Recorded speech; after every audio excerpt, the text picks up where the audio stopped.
26절까지 말씀입니다.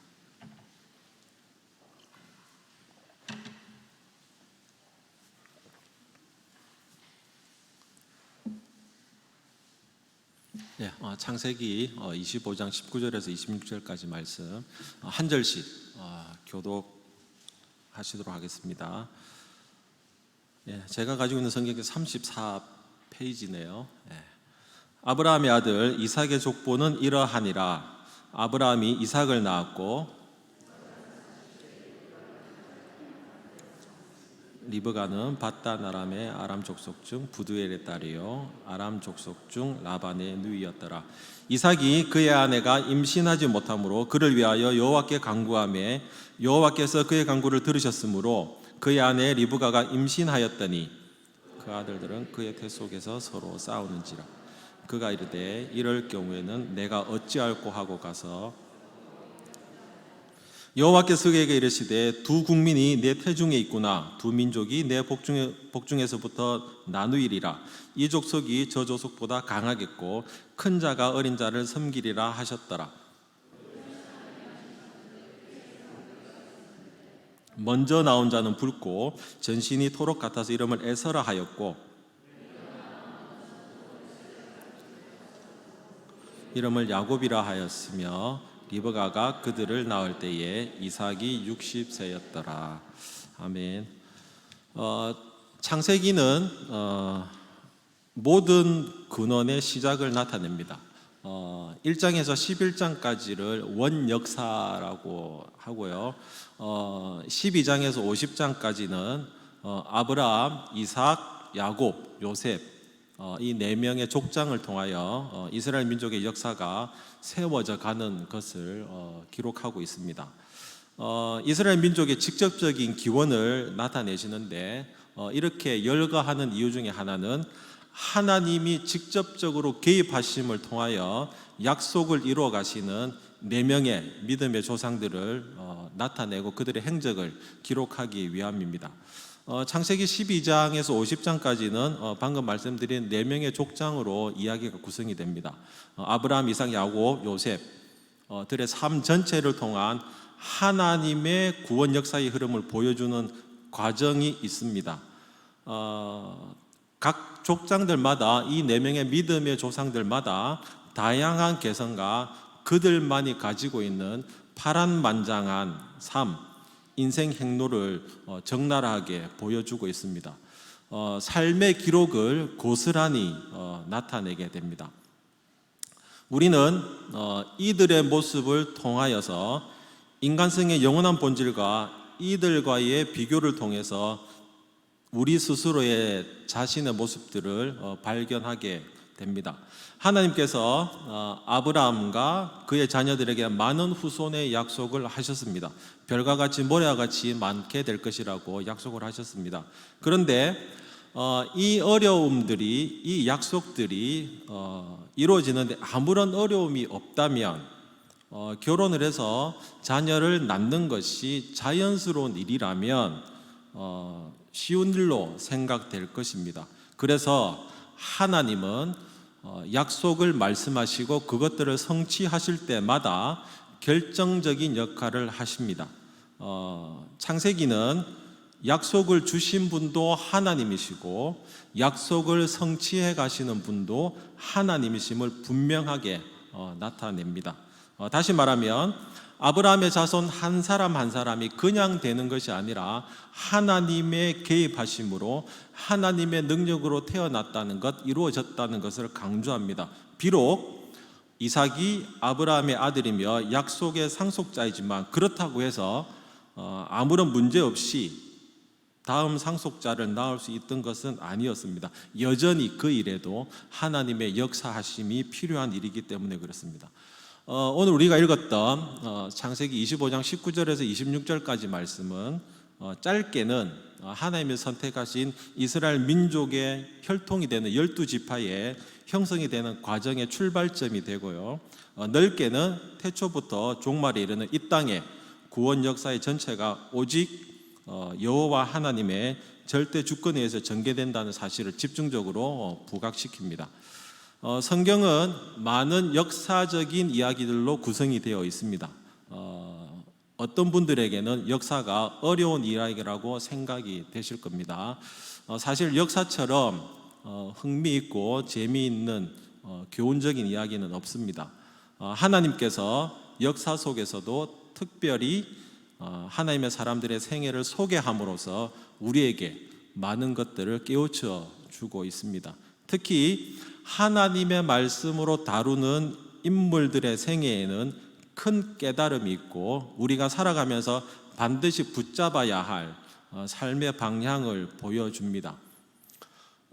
노아, 아브라함, 모세, 기드온, 삼손, 그리고 다윗, 엘리야, 엘리사 등을 한번 보십시오.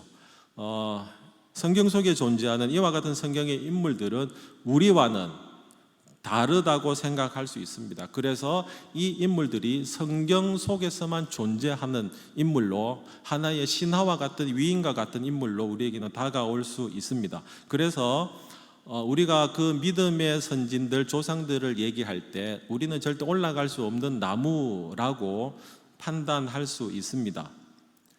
그러나 성경은 그들 역시 우리와 똑같은 사람이라는 관점에서 다루고 있다는 점을 놓치시면 이들의 생애로부터 배워야 할 것들을 잘 배우지 못하고 놓치는 것이 있습니다. 은혜는 무엇 때문에 주어지는 것이 아니라 무엇에도 불구하고 주어지는 것입니다. 야곱은 이 불리한 조건을 통해서 은혜를 받은 대표적인 인물입니다.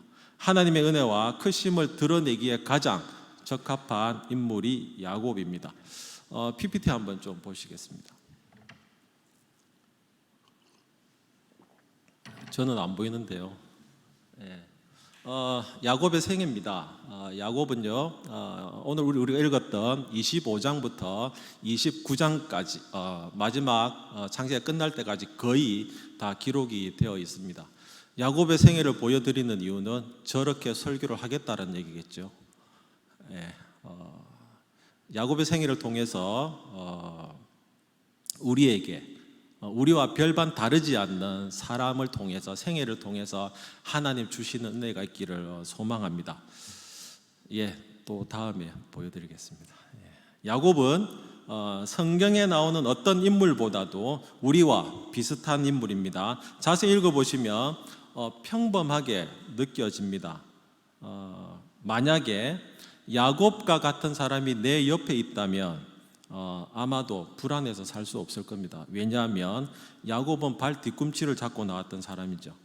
그래서 여전히 내 옆에서, 내 뒤에서 누가 내 발 뒤꿈치를 잡으려고 한다면 불안해서 살 수는 없기 때문입니다.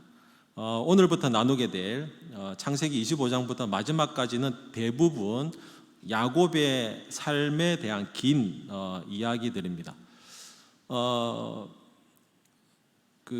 제가 책을 수시로 보는데요, 자세히 읽지는 않습니다. 장식용으로 많이 가지고 있고요. 중간에 한 번씩 이렇게 책을 해서 봅니다.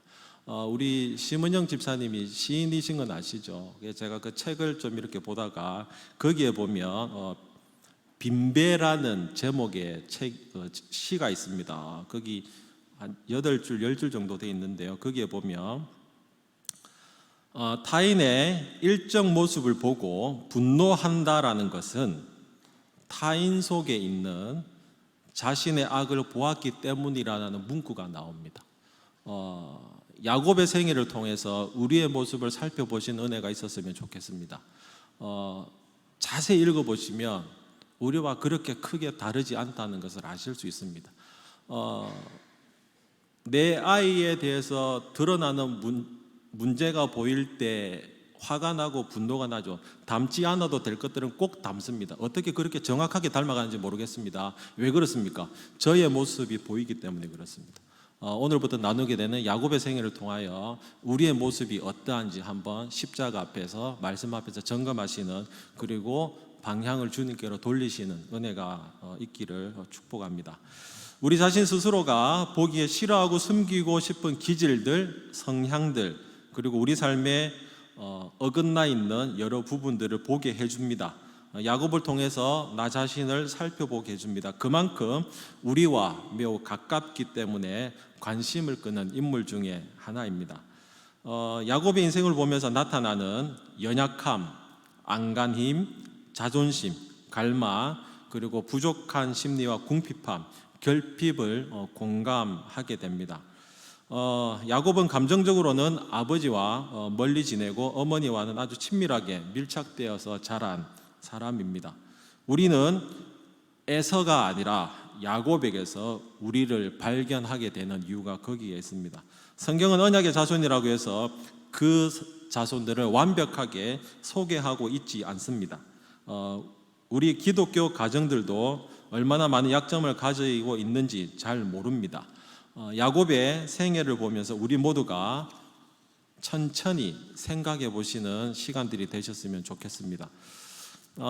야곱의 부모는 결혼하여 사랑하여 결혼을 했습니다. 24장 67절을 나중에 살펴보시면 좋겠고요. 그러나 사는 동안 감정적으로 멀어져 있었고 각각 자기가 편애하는 자녀와 가깝게 지내고 위안을 얻고자 했습니다. 그래서 25장 28절에 보면 아버지 이삭은 큰아들 에서를 좋아하고 어머니 리브가는 야곱을 좋아한다고 기록되어 있습니다. 겉으로 보면 크게 문제 없어 보이나 하나하나 찾아 들어가면 그 어느 곳이든 갈등이 있고 문제가 있음을 볼 수 있습니다. 이와 관련되는 말씀과 은혜들은 다음 주부터 계속 나눌 때 하나하나 살펴보고 은혜를 나누면 좋겠습니다. 여러 가지 관계가 소원해 있던 아버지, 그리고 어떻게 해서든지 자기의 계획을 이루어가는 꽤 많은 어머니, 그리고 거칠고 사내다운, 그래서 힘으로는 이길 수 없는 형, 나중에는 결혼해서 어떻게 해도 만족시켜 줄 수 없는 아내들, 꾀를 꾸미고 조정하는 장인 라반, 리브가의 오빠가 라반이죠. 리브가는 자기 오빠를 닮아서 그런 것이 아닌가, 그 피가 야곱에게도 흐르는 것이 아닌가 추측을 해볼 수 있습니다. 서로가 야곱의 자녀들은 어떻습니까? 서로가 한 아버지 아래의 형제이면서도 어머니가 다르죠. 12지파가 거기에서 나왔는데 야곱이 결국은 20년 동안 라반의 집에서 봉사하면서 결국 도망쳐디듯이 나오는데 거기서 자녀들을 다 얻습니다. 그러한 갈등의 구조 속에 있는 자녀들, 이런 것들은 야곱의 이야기일 뿐만 아니라 실제 우리 주변에서 일어나는 이야기이기도 합니다. 이렇게 특별하게 하나님의 선택을 받은 인물이기 때문에 편안하거나 문제가 없는 것이 아니라 오히려 이런 복잡하고 엉망인 가정과 주변의 삶 속에서 야곱이라는 인물의 정체성, 그리고 그가 가져야만 했던 소명, 그리고 영혼이 형성되고 단련되어 나가는 그 모든 과정은 전적인 하나님의 주권 안에 있음을 고백할 수밖에 없습니다. 야곱은 배울 점이 별로 없어 보이는 인물입니다. 방금까지 제가 말씀드렸던 내용을 살펴보시면 왜 이런 사람이 믿음의 조상이 되었을까 할 정도로 별로 배울 것이 없어 보입니다. 왜 이렇게 성경은 야곱의 생애에 대해서 많이 기록을 한 것일까 의문을 던질 수 있습니다. 저 역시 이 질문에서부터 시작을 했습니다. 오늘 우리가 말씀을 읽었지만 배경을 한번 조금 더 설명을 드리겠습니다. 본문은 이렇게 시작합니다. 아브라함의 아들 이삭의 족보는 이러하니라. 아브라함이 이삭을 낳았고 이렇게 시작되죠. 족보라는 단어는 창세기에서만 나오는데요, 매우 중요한 역할을 하는 단어입니다. 이 단어가 나오면 이제 새로운 이야기가 시작된다라는 것을 알게 됩니다. 이제 창세기의 이야기는 이삭의 족보에 대한 이야기입니다. 그런데 사실상 지금부터 나오는 이삭의 이야기의 대부분은 그의 아들인 야곱에게 포커스가 맞춰져 있습니다. 야곱에게 초점이 맞춰져서 진행이 됩니다. 나중에 야곱의 12 아들들과 특별히 요셉의 이야기가 있기는 하지만 창세기에 거의 끝나는 지점까지 야곱과 그 집안에 관한 이야기들로 가득합니다. 본문을 보면 야곱의 아버지 이삭이 결혼한 나이가 40세라고 이렇게 되어 있습니다. 어머니는 구체적으로 설명을 합니다. 밧단 아람의 아람 족속 부두엘의 딸이고 라반의 누이라고 이렇게 설명을 합니다. 성경이 얼마나 치밀하고 완벽하다는 것을 보여주는 것인지는 이 어머니 리브가를 소개할 때 있습니다. 만약에 라반이 역할을 하지 않았다면 그냥 라반을 소개 안 했을 수도 있습니다. 그러나 나중에 보시면 아시겠지만 라반을 소개하는 것은 그가 결정적인 역할을 담당하기 때문에 그렇습니다. 이삭은 결혼했지만 아내가 잉태하지 못하는 것을 알게 되었고 하나님 앞에 매달리기 시작했습니다. 여기에서 140세 이상 된 아브라함의 조언과 격려가 도움이 될 것이라고 추측을 할 수 있습니다. 하나님은 그 기도를 들으셨고 마침내 리브가가 임신을 하게 됩니다. 다시 말씀드리면 에서와 야곱 역시 하나님의 선물입니다. 그런데 우리가 앞쪽에 본문은 살펴보지 않아서 그러는데요, 이삭의 이름의 뜻은 웃음입니다. 하나님이 임신을 할 수 없는 사라에게 나타나셔서 네가 아이를 가질 것이라고 얘기할 때 사라는 철저하게 비웃습니다. 아브라함도 역시 비웃음을 가지고 나갑니다. 하나님은 그 비웃음조차도 이삭을 통하여 웃음으로 바꾸시는 분이심을 기억하시면 좋겠습니다. 하나님은 이삭의 아버지 아브라함에게 믿음의 아들로 이삭을 주셨듯이 지금 새로운 세대를 위하여 이삭을 다시 믿음의 아들로 주심을 만들어가는 모습을 보여주고 있습니다. 아마도 오랫동안 이삭과 리브가는 자식을 위해서 기도했을 것입니다. 왜냐하면 이들의 나이가 이삭이 태어날 때 60세라고 되어 있기 때문에 그렇습니다. 20년을 꼬박꼬박 기도했을지도 모르겠습니다. 이삭이 믿음의 아들이었듯이 하나님께는 이삭에게도 믿음의 아들을 주실 뿐 아니라 약속의 자녀는 하나님이 주시는 초자연적인 선물의 은혜임을 보여주시고 있습니다. 잉태한 리브가가 태중에 두 아이가 싸우는 것으로 인해서 얼마나 고통이 심했겠습니까? 저희들은 큰 아이는 거의 움직이지 않았기 때문에 이 아이가 숨을 쉬는지 쉬지 않는지 걱정이 돼서 이렇게 툭툭 쳐봤을 정도고요. 작은 아이는 가만히 있어도 온 해를 치고 다닐 정도로 눈에 선명하게 보일 정도로 그렇게 다녔던 아이입니다. 하나만 들어있어도 그런데 두 아이가 들어가서 싸웠다라는 것이 얼마나 고통스러웠으면 본문은 그렇게 기록하고 있습니다. 왜 이런 고통이 내게 일어난 것입니까? 라고 리브가는 말합니다. 그런데 하나님이 고통이 일어나는 이유에 대해서 말씀을 해주셔야 되는데 그것에 대해서 말씀해 주시지는 않고 태중에 두 아이가 있는데 두 민족을 형성하고 뱃속에서부터 서로 다른 족속이 된다고 말씀을 하고 있습니다. 22절 말씀을 한번 읽어보시겠습니다. 22절 말씀 한번 같이 읽겠습니다. 22절 시작.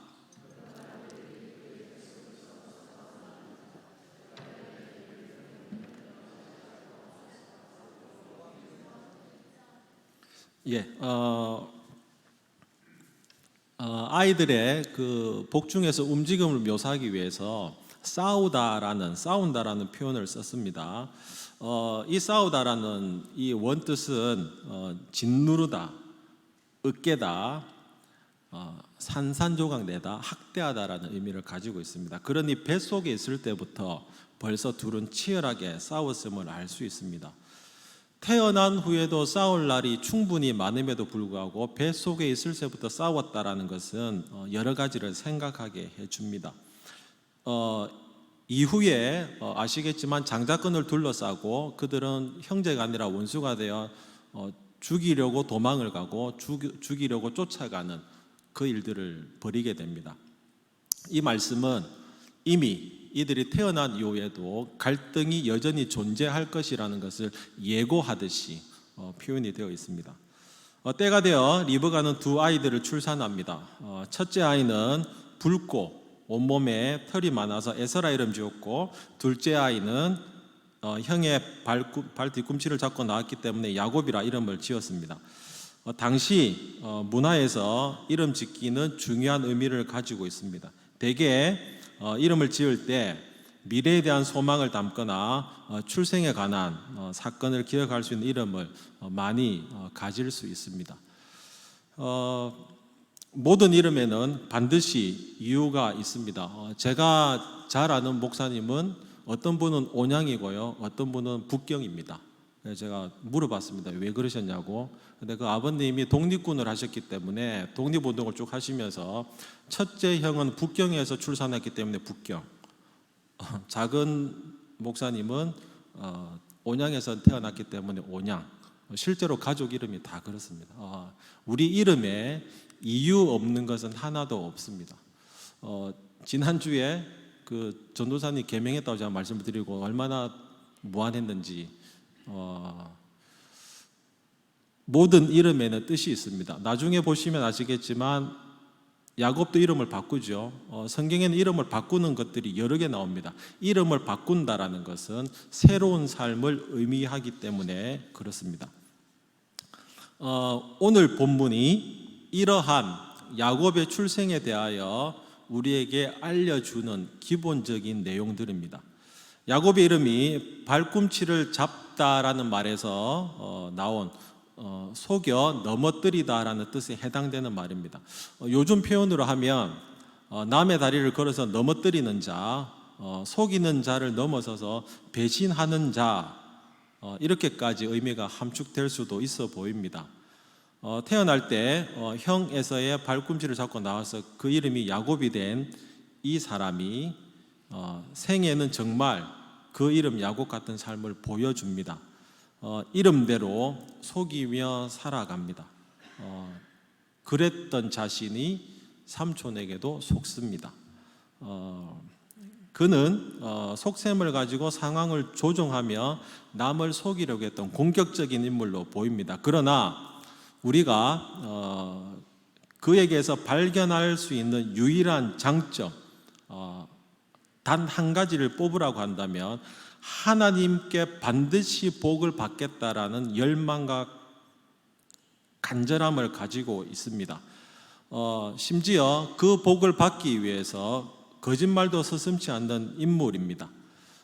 보통 그 아이들 키우실 때 눈치 보면서 자란 아이들의 눈치가 빠르다고 하잖아요. 야곱은 뱃속에 있을 때부터 그것이 이미 몸에 배인 것 같습니다. 야곱의 생애에서 발견하게 되는 것은 동기와 그의 추진력이 하나님으로부터 주어지는 축복을 받고자 하는 그 이상도 그 이하도 아니었습니다. 단지 딱 하나, 하나님 나에게 축복하여 주시옵소서, 이것 하나인데요, 야곱에게는 그것만 있어 보입니다. 이것을 얻기 위해서 수동적으로 앉아서 기다리기보다는 남을 속였습니다. 그리고 자신을 속였고 숨겼고, 이런 잘못된 방식으로 그는 하나님을 쫓아갑니다. 우리 인생을 살펴볼 때 어떤 점에서 우리 인생은 갈등의 연속이라고 할 수 있습니다. 그런데 야곱과 같이 인생이 온갖 갈등으로 가득 찬 인생도 없던 것으로 보입니다. 사실상 그 형 에서와 어머니 뱃속에서부터 싸웠다라는 말은 앞서 계속 말씀드린 것처럼 복선을 나타냅니다. 야곱이 어떤 갈등이 있었는지 한번 살펴보겠습니다. 일단 그는 인생이 그냥 싸움 그 자체였고 갈등 그 자체였습니다. 아버지 이삭과 어머니 리브가의 갈등이 오늘 본문부터 시작해서 27장까지 계속 이어지고요, 자신의 형 에서와의 갈등도 25장, 27장, 32장 계속 반복되어서 나옵니다. 그리고 자신과 외삼촌 라반의 사이에서 빚어지는 갈등도 29장에서 31장까지 계속 나오고요, 그 두 아내이며 동시에 자매였던 레아와 라헬의 쉼없는 갈등도 계속 이어집니다. 두 사람의 부인으로도 족한데 자신과 자녀를 낳지 못하는 사랑하는 그 두 사람 사이에서도 갈등이 일어나고요. 심지어 아버지 이삭과 자신이 가졌던 그 갈등 마찬가지로 대를 이어서 갈등이 이어집니다. 결국 야복강가에서 하나님과 씨름하는 것까지 달려갑니다. 그리고 더 나가서 야곱의 아들들 요셉과 그의 형제들에도 갈등이 있죠. 수많은 헤아릴 수 없는 이 갈등의 연속이 바로 우리가 살펴볼 인물인 야곱의 생애입니다. 하나님께서 야곱의 생애를 통하여 보여주시고자 하는 것이 무엇일까요? 야곱의 성실함, 야곱의 믿음, 야곱의 지혜, 아니요. 제가 볼 때는 오히려 야곱의 편에서 보면 우리가 얻을 수 있는 것은 아무것도 없어 보입니다.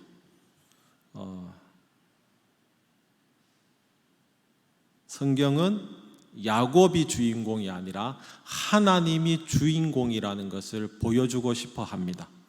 우리가 얻을 수 있고 배울 수 있는 것은 바로 야곱의 인생 전체를 통하여서 일하시는 하나님의 손길, 하나님의 주권에 대하여 우리는 배울 수 있습니다. 야곱의 인생처럼 하나님의 긍휼과 은혜와 자비와 선하심을 보여주는 것 같습니다.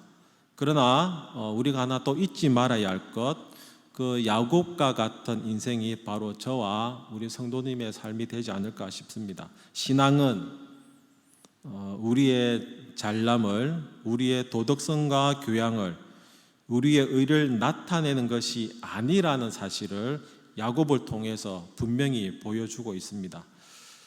하나님의 은혜를 보여주는 삶입니다. 야곱을 통하여 우리의 못됨, 우리의 끈질긴 고집, 우리의 무너지지 않는 그 알량한 자존심, 우리의 온갖 술수에도 불구하고 우리를 끝까지 쫓아오셔서 따라 붙으시는 하나님의 사랑과 그 주님의 선하심과 인자하심을 보여주는 것이 신앙입니다.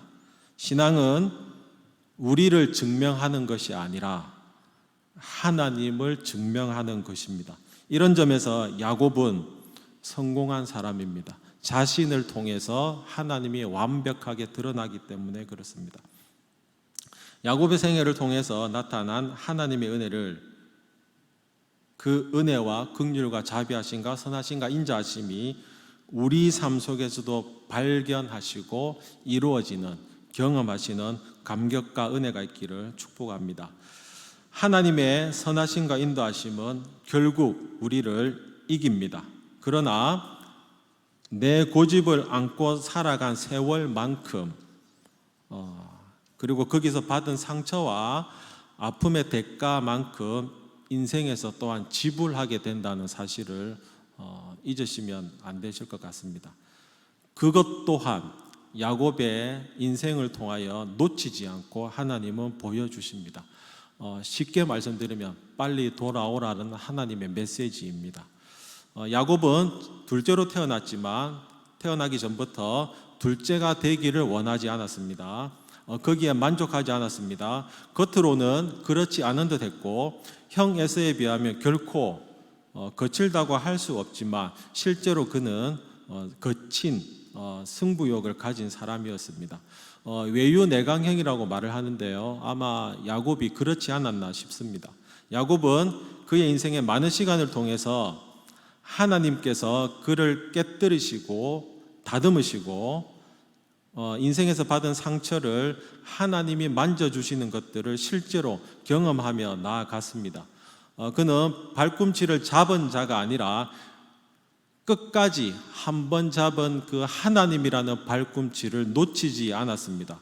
그 어떤 경우에도 놓치지 않았고 놓치고 싶지 않다는 그 삶들이 계속 본인의 이기심으로 나타나고 있습니다. 야곱이 붙잡아야 할 것은 그냥 남의 발꿈치가 아니라 하나님 자신이었다는 사실을 이미 복중에 있을 때부터 깨달았고 한 번도 놓치지 않았습니다. 하나님을 정말 끊임없이 괴롭혔던 것으로 보입니다. 우리에게 이 간절함과 하나님을 사모하는 마음이 있는지 한번 돌아보시면 좋겠습니다. 오늘 저와 우리 사랑하는 성도님 모두에게 하나님께서 주시고자 하는 축복은 분명합니다. 하나님의 선하심, 그 인자하심이 우리 인생에 축복하시기를 원하시고 우리가 원하는 것 이상으로 행복한 삶을 주시기를 원하십니다. 그러나 우리가 이런저런 하나님 외에 잡고 있는 발꿈치가 있는 한, 그 발꿈치를 잡고 있는 한 하나님만을 붙잡을 때까지는 시간이 필요해 보입니다. 하나님만을 온전히 붙잡을 때 그 은혜와 축복이 완벽하게 온전하게 누릴 수 있을 것으로 믿어집니다. 하나님은 우리를 아직도 이런저런 인생의 아픔과 좌절, 불화와 갈등 등을 통해서 우리를 끝까지 따라 붙어서 우리를 추적하고 계십니다. 왜냐하면 우리의 인생의 모든 순간에 숨어있는 하나님의 은혜가 우리를 발견하고 하나님이 주시고자 하는 참된 축복과 은혜와 기쁨과 행복을 주시며 우리를 누리고자 하기 위함입니다. 발꿈치를 잡은 인생을 바꾸셔서 결국 하나님과 겨루는 자가 되게 하시는 은혜, 야곱을 이스라엘로 바꿔주시는 은혜, 인생을 바꿔주시는 이 은혜, 진정한 이 은혜가 하나님이 지금도 우리에게 주시기를 원하시는 축복임을 기억하시면 좋겠습니다. 야곱은 거짓말쟁이이고 기회주의자였습니다. 약한 자였음에도 불구하고 그에게 장자권을 얻기 위하여 예수님의 족보까지 오른 것을 보면 그 모든 것들이 하나님의 전적인 나무랄 수 없는 100% 은혜임을 우리는 볼 수 있습니다. 이 놀라운 은혜가 우리 삶의 자리에 우리의 가정 가운데 우리 자녀들에게도 끊임없이 이어지기를 소망합니다. 말씀을 마치겠습니다. 우리의 연약함을 결핍을 사용하시는 분이 하나님이십니다. 세상은 모든 것을 잘해야만 하고 뛰어나야만 하고 특별해야 한다고 합니다. 이것을 강요합니다. 이것이 어디에 나타납니까? 청년들이 이력서를 쓰는 것에 나타납니다. 청년들이 왜 이력서를 씁니까? 우리 중고등학생들이 초등학생 때부터 왜 그렇게 열심히 공부를 합니까? 자본주의 사회에서 나를 사가십시오, 나를 팔아가십시오, 내가 이렇게 가치가 있는 사람입니다, 쓸모가 있는 사람입니다, 사람에게만 인정을 받기 위하여 부단히 노력하고 있습니다. 그러나 하나님을 놓치면 아무것도 의미가 없습니다. 세상의 모든 것들을 얻었다 할지라도 하나님만 붙잡으면 성공한 인생이 될 줄로 믿습니다. 모든 것을 얻었다 하더라도 하나님을 잃었다면, 하나님을 놓쳤다면 그것은 행복한 인생이라 할 수는 없습니다. 하나님은 오직 단 하나, 발꿈치라도 잡고서라도 반드시 축복을 받아야 되겠다, 은혜를 받아야 되겠다라는 그 간절함, 이 야곱을 믿음의 조상으로 세워주셨고 우리 역시 그 야곱의 믿음을 따라가기를 소망합니다. 주님을 사랑하십니까? 지금 주님이 오셔서 네가 나를 사랑하느냐? 라고 질문하셨을 때 예, 주님, 제가 주님을 사랑합니다 라고 한치의 망설임도 없이 예라고 대답할 수 있는 진정한 믿음이 우리에게 주어지기를 축원합니다.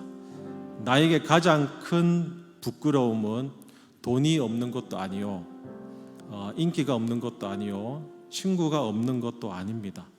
이러한 것들보다 가장 맨 먼저 앞서는 것, 여전히 우리를 사랑하신 하나님의 손길이 우리 삶 가운데 깊숙이 개입하시고 그 일들 또한 하나님의 주권으로 이루어져 가고 있다는 것을 믿고 고백하고 인정하는 것입니다. 그때 비로소 우리의 약한 부분도 은혜로 바뀔 줄로 믿습니다.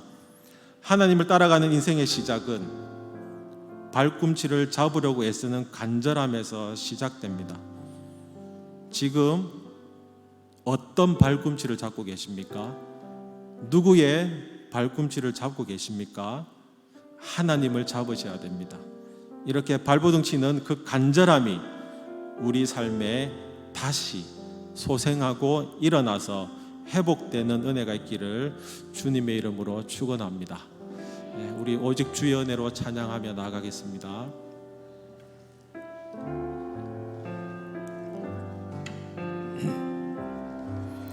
오직 주의 은혜로, 오직 주의 은혜로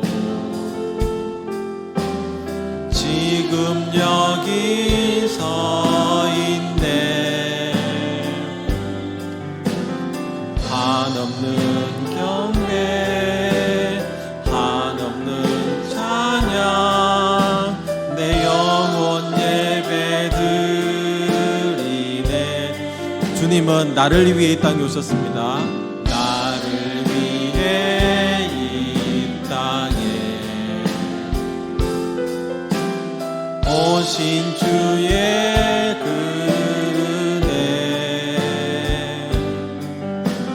십자가 고통 이기신 주님, 그 은혜 어찌 잊으리.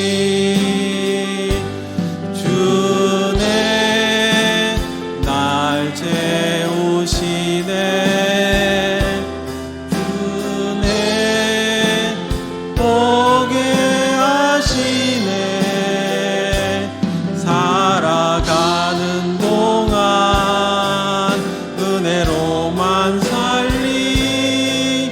십자가 은혜로. 이 시간 말씀을 기억하시면서 주님 앞에 간절히 매달리시면 좋겠습니다. 우리가 잘나서, 우리가 유익한 것이 많아서, 우리가 쓸모있는 것이 많아서 세워주시는 것 아닙니다. 우리를 사용하셔 주시는 것, 우리를 이끌어 주시는 것, 모든 것 전적인 하나님의 은혜임을 고백하시면 좋겠습니다. 우리 이 믿음의 고백들이 우리의 자녀들에게도 이어져서 믿음의 명문 가정으로 나타나시면 좋겠습니다. 이 시간 말씀을 기억하시면 기도하실 때 하나님, 야곱에게 주셨던 이 간절함, 주님의 발 뒤꿈치라도 잡고서 살아야만 되겠다고 하는, 축복을 받아야 되겠다는 이 믿음의 고백들이 우리의 다음의 자녀들에게까지도 온전히 이루어지게 하여 주시옵소서. 주님의 일하심을, 주님의 이루어가심을 목도하는 우리의 가정들, 우리의 삶들 보게 해 주시옵소서. 그 일에 우리 산성 공동체를 사용하여 주시옵소서. 다 같이 주님 한번 부르시고 기도하시고 개인적으로 하나님 앞에 나가도록 하겠습니다. 기도하시겠습니다. 주여, 하나님 감사를 드립니다.